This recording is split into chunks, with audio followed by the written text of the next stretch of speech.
this video, we're going to focus on turning simple volumes like cylinders and ovoids into the more complex forms we find in the human figure.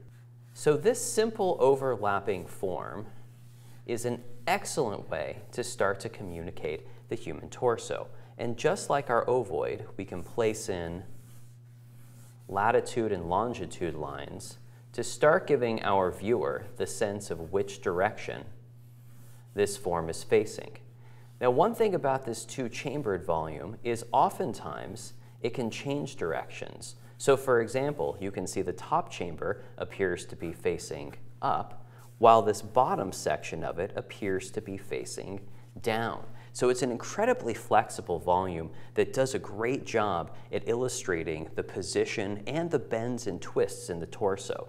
If we take a look right here at the inside of the thigh, we can see the moment where the quadriceps here, the main muscle group that runs down the front of the leg, ends, and we can see the adductors pick up right back here.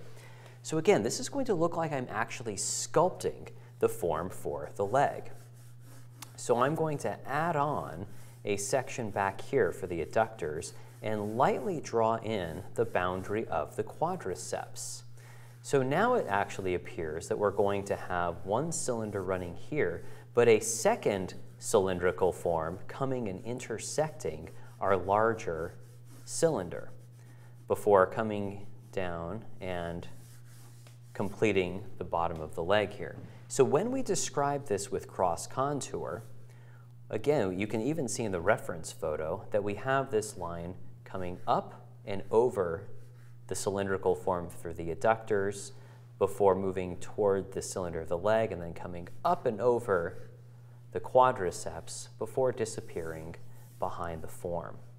Now, even though we're not doing shading yet, I'm going to add just a little indication of shading, and the reason I think that's appropriate is I want you to note that the line where the form goes from light into shadow is in and of itself a longitude line, and it follows the kinds of cross-contour lines that we're doing. So the shadow itself tells us that this part is curved before hitting the straight part of the cylinder and then curving around the knee. And we see the same thing here. The shadow itself is a subtle indication of cross-contour.